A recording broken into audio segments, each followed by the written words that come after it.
Deputy doctor صاحب آپ تشریف لائے، ویلکم سلمان بارگن سے. میں ریکویسٹ کروں گا ڈاکٹر صاحب سے کہ اپنے لیکچر کا آغاز کریں.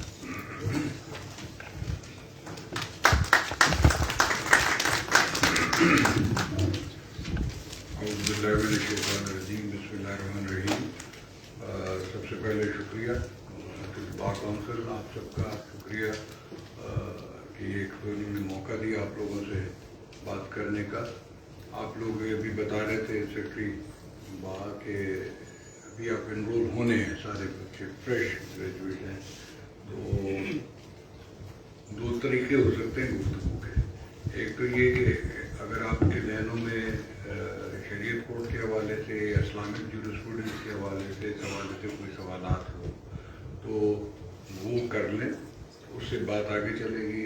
وکیل آپ ماشاء اللہ پڑھ لکھ کے آ گئے ہیں، لا گریجویٹ تو ہیں، وکیل تو ابھی نہیں بنے لیکن لا گریجویٹ تو ہیں. تو ایک یہ طریقہ ہو سکتا ہے، ورنہ کسی خاص ٹاپک پہ اگر آپ کا زیادہ کنسنسس ہے یا کنسرن ہے اس پہ، اور آپ نے تو پہلے سے طے کیا ہوا کہ اس پہ سننا چاہ رہے ہیں تو بتا دیں. اگر آپ کا کوئی ریپرزینٹیٹیو اس طرح ہے بتائیے. اگر کوئی یا سوالات سے شروع کر دیں تو سر دارالحرب اور دارالاسلام سے اگر اسٹارٹ کر لیں تو سر تھوڑا. اور کوئی خیالات کسی کے ذہن میں؟ کیونکہ یہ مجھے پتا ہے کہ اسلامک لا جب آپ نے پڑھا ہوگا تو سب سے زیادہ اسی کلاس میں ڈبیٹ ہوتی ہے. سر اجتہاد اور قیاس کے بارے میں بتا دیں کہ سر کون سا پرائرٹی ہے اور کون سے پہ ہمیں پہلے عمل کرنا چاہیے اور اس کی پروسیجر کیا ہے. اجتہاد اور قیاس. اور بھی کوئی بولے. اسلامک لا جو ہے، شریعت اور اسلامی لا قانون کے مطابق کتنی امپلیمنٹیشن ہو رہی ہے اس پہ؟ سر انٹرسٹ بیسڈ بینکنگ اور اسلامک لا. میں صرف آپ کا آئیڈیا لینا چاہ رہا ہوں کہ آپ لوگ کیا سننا چاہ رہے ہیں اسی طرح سے. اور ہاں فیملی کیا سر کہہ رہے ہیں کہ پرائمری سورسز اور سیکنڈری سورسز. ایک تو وکیل اونچا بولتا ہے، کانفیڈنس سے بولتا ہے.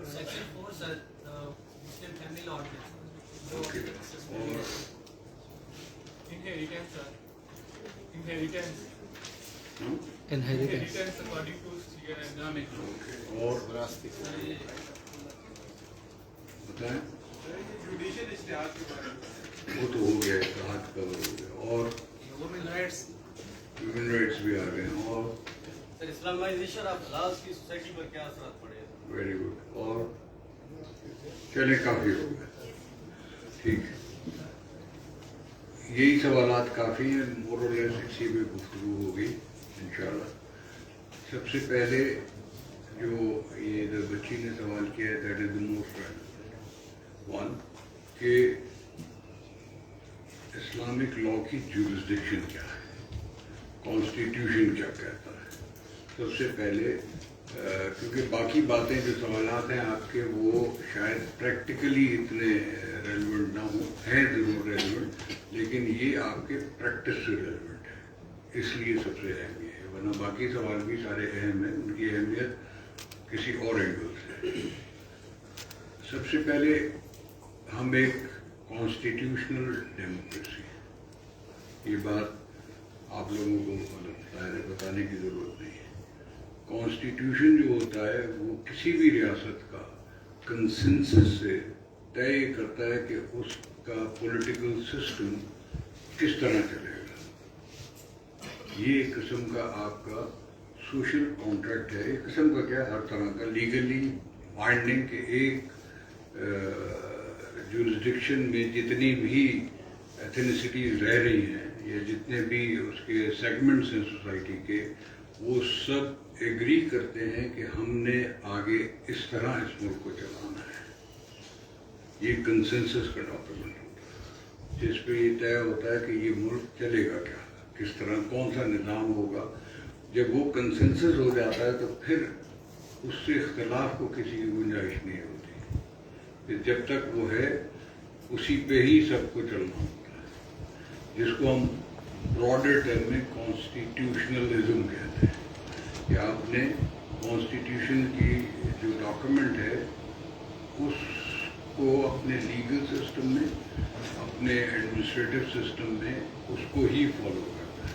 اور اپنے باقی جتنے بھی باقی لیجسلیچر میں اینڈ جوڈیشل. تو لہذا کانسٹیٹیوشن ہماری جو کانسٹیٹیوشنل ڈیموکریسی ہے اس کے حساب سے Pakistan is an Islamic republic. یہ کوئی چھوٹا لفظ نہیں ہے. ویسے تو آپ کو لگے گا کہ خدا داد مملکت خدا داد ہے، اسلامی ریاست ہے، ہم کو لیکن ہم اس کی شاید قدر نہیں کرتے. کیوں کہ تقریباً 52-53 اسلامک ممالک جو دنیا کے ہیں ان میں سے 23 کے لگ بھگ، اور کوئی 25 کہتے ہیں لیکن 23 ڈیفینیٹلی مسلم اکثریت کی وہ ممالک ہیں ان 50 میں سے یا 52 میں سے کہ جو کانسٹیٹیوشن کے حساب سے اپنے آپ کو اسلامک کہتے ہیں.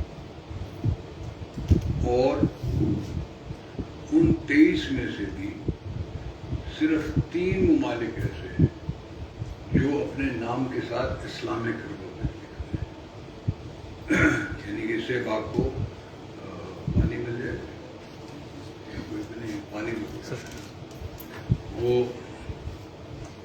اس سے اندازہ ہوگا کہ کتنی اہم چیز ہے یہ اسلامک کانسٹیٹیوشن ہونا. جس کا مطلب یہ ہے کہ یہاں کا جو پولیٹیکل سسٹم ہے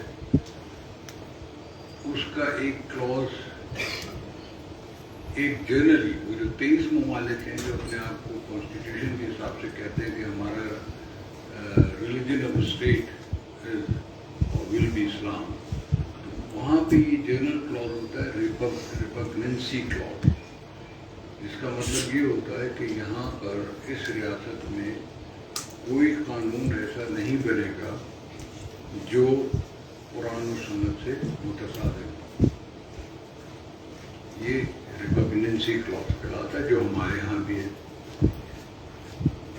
اوور اینڈ ابو وہ جو 3 ممالک ہیں جو اپنے آپ کو اسلامک ریپبلک کہتے ہیں، وہاں پہ اس سے بھی ایک قدم آگے کی بات ہوتی ہے کہ یہ پازیٹیولی وہ قوانین بنائیں گے جو کہ اسلامی شریعہ کے مطابق ہوں گے. یہاں سے جو سوال آیا تھا اسلامائزیشن، اس کی ڈرائیونگ فورس، اس کو لیگل پاور، یہ کانسٹیٹیوشنل پاور کون سی چیز دیتی ہے؟ وہ یہ دیتی ہے کہ یہاں پر یعنی کہ ریپگننسی کلوز آپ کو سمجھ آ گئی. اس سے یہ اضافی بات ہے کہ آپ نے پازیٹیو بھی کام کرنا ہے.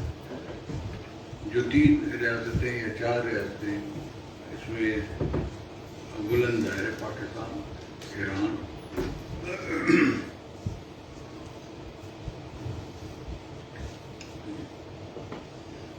موریٹانیہ. آپ لوگوں میں سے بہت سارے لوگوں کو پتہ بھی نہیں ہوگا کہ یہ کہاں واقع ہے. اور جبوتی کے بارے میں بھی مطلب یہ 3-4 ایسے آپ ان کو پڑھ لیتے ہیں. لہذا اس کی قدر کرنی چاہیے. اس میں ظاہر ہے کہ جتنی modern, practical, democratic, parliamentary federation Pakistan ہے، شاید اسلامی دنیا میں اس طرح کی لیگل باڈی اور کہیں نہیں ہے. اور جتنا اسلام ہمارا کانسٹیٹیوشن اور ہمارا لیگل سسٹم دیتا ہے اتنا شاید کوئی نہیں دیتا. اور یہاں پہ بھی یہ میں ویسے اضافی بات سمجھانے کے لیے اگلا جملہ بولنے لگا کہ جو پولیٹیکل پارٹیز یہ ڈیمانڈ کرتی ہیں کہ یہاں فلاں چیز اسلامی ہونی چاہیے، شاید ان کی ڈیمانڈ سے کہیں زیادہ لا یہاں پہ آلریڈی موجود ہے. وہ ان کو بھی نہیں پتا کہ جو ڈیمانڈ کر رہے ہیں امپلیمنٹ نہیں ہو رہا، یا ان کو خود انہوں نے پڑھا ہی نہیں. صرف ایک ڈس لنک ہے، ان کو پتہ ہی نہیں کہ وہ کیا رہا ہے، انہوں نے کہا یہ مطالبہ کیا کر رہے ہیں. توڑ پھوڑ جو ہے وہ اس کا حل نہیں ہے. اس کو یعنی بیسک اگر آپ کے ذہن میں ہلکا سا اسٹرکچر بیٹھ گیا ہو ابھی تک کہ کانسٹیٹیوشن، پھر ہمارا کانسٹیٹیوشن کیوں باقیوں سے مختلف ہے، ہمارے کانسٹیٹیوشن میں کیا باتیں ہیں جو اس کو اسلامک بناتی ہیں اور باقیوں سے ممتاز اور ممیز کیوں کرتے ہیں. اب اس کے بعد کانسٹیٹیوشنزم میں اسلام والا اسپیکٹ دیکھیں. اس کے لیے 3 پہلو اہم ہیں اس کو سمجھنے کے لیے. Number 1 article 2A of the constitution جو آبجیکٹو ریزولوشن بھی اس کو حصہ بناتا ہے. یعنی کہ بیسک بات یہ ہے کہ سوورینٹی بلانگس ٹو اللہ. یہ بھی ایک عام جملہ نہیں ہے. بولتے ہم اس کو روایتی طور پہ ہیں لیکن اس کی ڈیپتھ اس کے لیگل اسپیکٹ جو ہو سکتے ہیں شاید اس سے ہم اتنے واقف نہیں ہیں. آپ لوگوں کو ہونا اس سے واقف ہونا زیادہ ضروری اس لیے کہ آپ لوگ لائر بننے لگے. یہ ساری زندگی آپ کے کام آئے گا. یعنی ابھی بھی آپ لوگوں کو فیملی میں اور دوستوں میں لوگ بلا وجہ سیاح سمجھنے لگے ہوں گے کہ یہ لوگ بڑے پڑھے لکھے ہیں. اور آپ لوگوں نے بھی اظہار کیا ہوگا اینڈ رائٹلی سو. ایسی وہ اس میں وہ شرمندگی کی غلط بات نہیں ہے. ظاہر عام آدمی سے زیادہ سمجھتے ہیں تو لہٰذا اس کو ثابت کرنے کے لیے بھی یا اس کا اپنا بھرم رکھنے کے لیے بھی آپ کو ساری عمر جو ہے وہ پڑھتے رہنا ضروری ہے. اور کانسیپٹ کلیئر ہونا چاہیے. اس سے اختلاف بھی ہو سکتا ہے, اتفاق بھی ہو سکتا ہے, اپنی بھی رائے دے سکتے ہیں کوئی بھی, لیکن بیسک کانسیپٹ کہ کیا لا ہے, کیا ہونا چاہیے, اس پہ اختلاف ہو سکتا ہے. لیکن لائر کا کام یہ ہے کہ وہ یہ لازمی جانے کہ لا کیا ہے. باقی جو ہوتے ہیں وہ سارے جو تبصرے والے اور ٹی وی پہ بیٹھے ہوئے یا غیر ٹی وی پہ بیٹھے ہوئے, اب تو خیر پورا پاکستانی یا ساری دنیا ہی براڈ کاسٹر ہے. جس کے پاس فون ہے وہ مطلب every body is broad caster technically. تو آپ اپنی بات پوری دنیا میں براڈ کاسٹ کر سکتے ہیں. پہلے تو لائسنس ہونا ضروری تھا. تو لہذا یہ لائر کا کام ہے کہ وہ اپنی کلیئرٹی اس کے ذہن میں ہونی چاہیے. اس لیے کانسٹیٹیوشن کے جب اسلام کے حوالے سے بات آئے گی تو پہلی اس میں آرٹیکل 2A جو سیٹ یہ کرتا ہے کہ سوورینٹی بلانگس ٹو اللہ. اس کا لیگل مطلب کیا ہے؟ مطلب وہی ہے کہ ریپگننسی کلاز جو ہے اس کو اسٹرینگن کر رہا ہے کہ حاکمیت اعلیٰ جو ہے وہ اللہ تعالیٰ کی ہے. جو اللہ نے فرما دیا, جو حکم دے دیا بغیر چون چرا, وہ اس ریاست میں, یعنی اس ریاست میں بہت سارے لوگ ایسے بھی رہ رہے ہیں کہ جو مسلمان نہیں ہیں, لیکن اس کا کنسنسس یہ ہو چکا ہے اس ریاست کے کانسٹیٹیوشن کا جس کے تحت یہ ریاست چل رہی ہے کہ یہاں کوئی قانون ایسا نہیں بنے گا جو قرآن اور سنت سے متصادم. یہ اس ایک لفظ کا مطلب ہے سوورینٹی بلانگس لیگل مطلب. باقی نماز پڑھنا, روزہ رکھنا یہ تو سب کا انفرادی عمل ہے, لیکن یہ اسٹیٹ کا لیگل اس کا اسپیکٹ ہے جو ہم روٹین میں بولتے رہتے ہیں لیکن اس کی اہمیت ہم نہیں جانتے. دوسرا, اس کے نتیجے میں یعنی کہ جو لا بناتا ہے وہ کون بناتا ہے؟ پارلیمنٹ بناتی ہے. اور یہ آپ لوگ ایک اور جملہ بار بار سینکڑوں مرتبہ آپ نے سنا ہوا ہوگا کہ پارلیمنٹ از سپریم.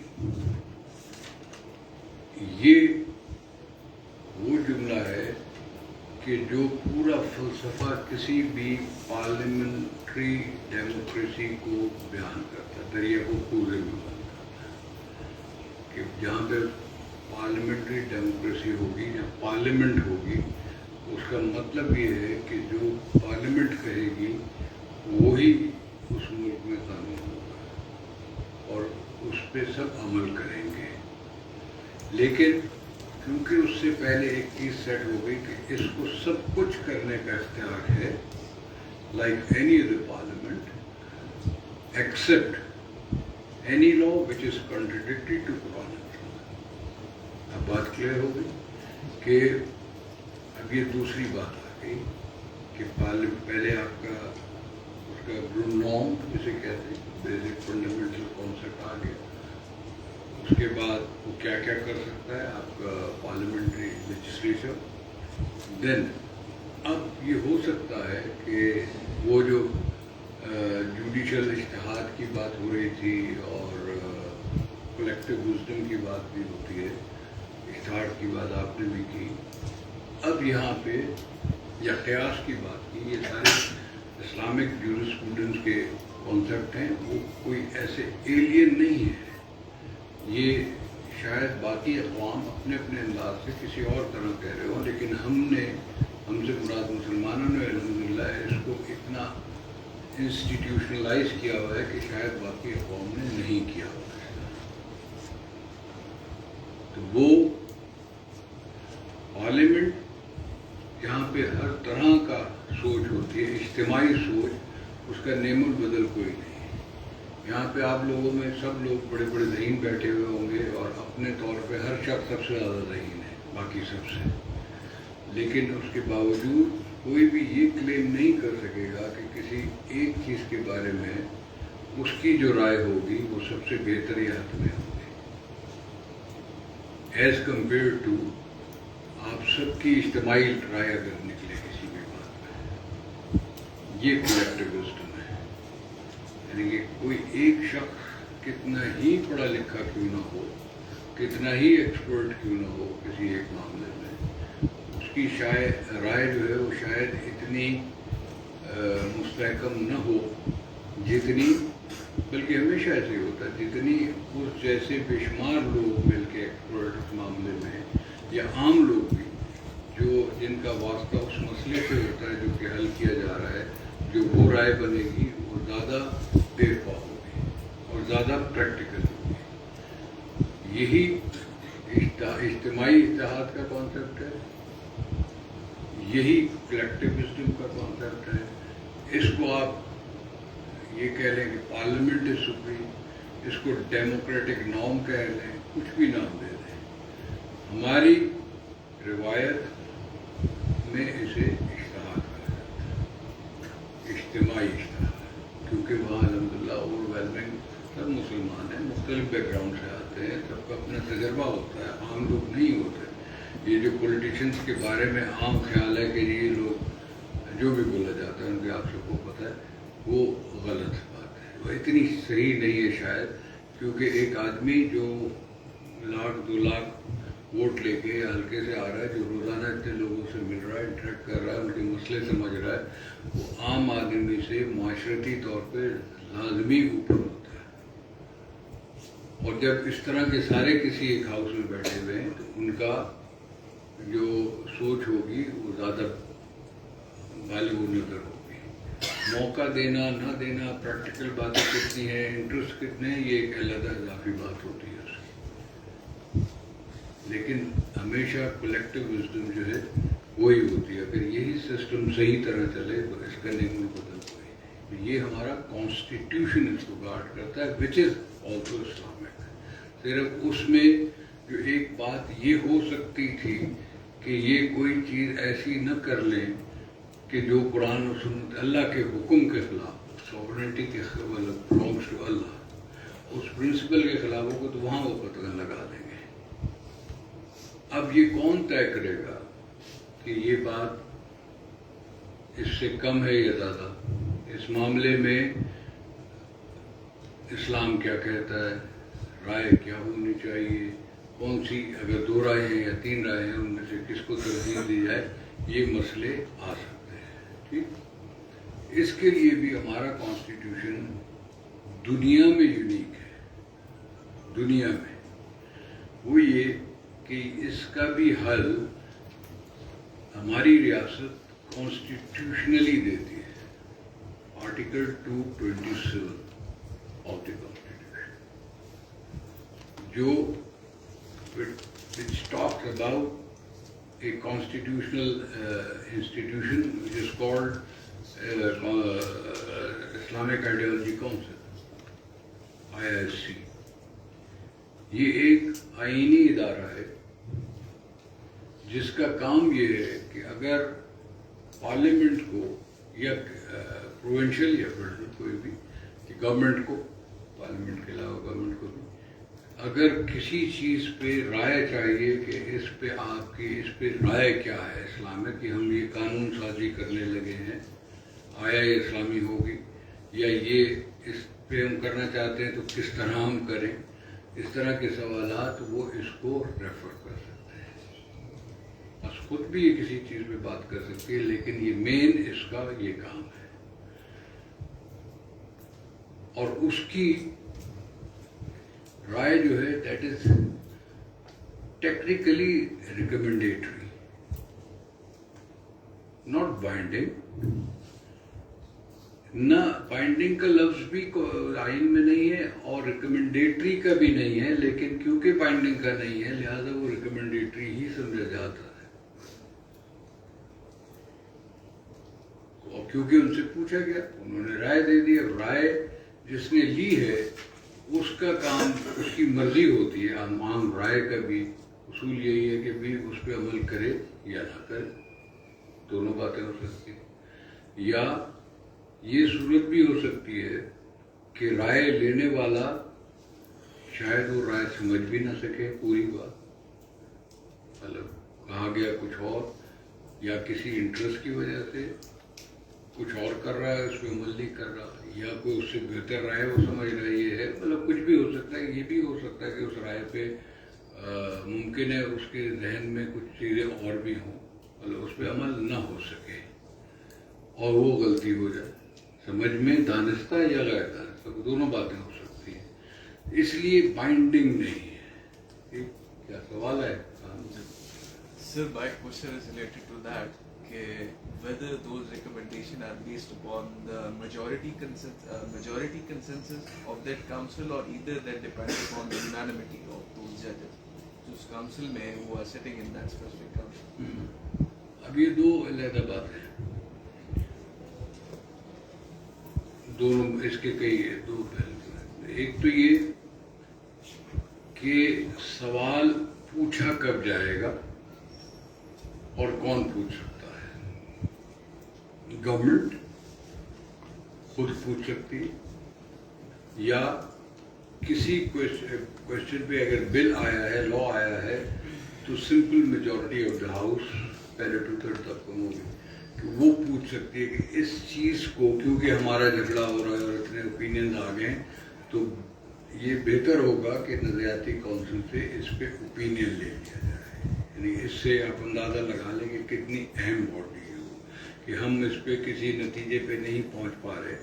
جس طرح ایک معقول طریقہ ہوتا ہے جو پارلیمنٹ کو کرنا چاہیے کہ ٹھیک ہے چلو کسی سیانے سے پوچھ لیتے ہیں یا اس مسئلے کے ایکسپرٹ سے پوچھ لیتے ہیں، پھر ہم دیکھ لیں گے اس رائے کو. تو وہ یہ کہ جب اس میں یہ نہیں ہے کہ یہ اس لیے کہا گیا ہے کہ اس کی سنجیدگی پتہ چلے، ہاؤس کی بھی اور اس رائے کی بھی اور اس مسئلے کی بھی. یہ تینوں چیزیں کہ ہاؤس کتنا سیریس ہے اس بات پہ، اس ایشو پہ رائے لینے کا، وہ مسئلہ کتنا اہم ہے کہ سب نے اس پہ محسوس کیا کہ رائے لی جائے، اور یہ ہاؤس جس سے رائے لی جا رہی ہے وہ کتنا اہم ہے کیونکہ وہ کانسٹیٹیوشن باڈی ہے کہ اس سے نہیں لی جائے. ورنہ تو کہیں سے بھی وہ پھر ایک اور جھگڑے کی صورت فلاں سے پوچھے گی نہیں. اب دوسری بات یہ کہ جس سے پوچھ رہے ہیں اس کا کانسٹیٹیوشن کیا ہے. اس کے 20 ممبران ہوتے ہیں اور ماضی میں بھی اس کا ممبر رہا ہوں، اس لیے مجھے اس کی ورکنگ پتہ ہے. اس کی ہائیلی پروفیشنل تھورو ریسرچ اور ہر ایک اینگل جتنا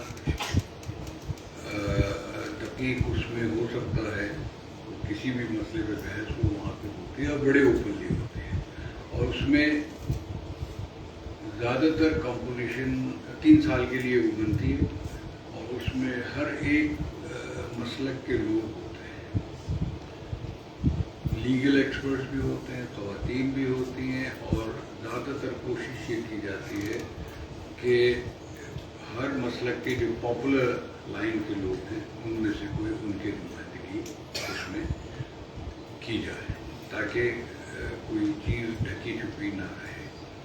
اوپن ڈبیٹ ہوتی ہے اور وہ یونینیمس ہی ہوتی ہے. اگر کہیں اختلاف ہوتا ہے ان کا آپس میں تو پھر وہ بھی نوٹ لکھ دیا جاتا ہے. یعنی کہ ان کی جو ریکمنڈیشن ہوتی ہے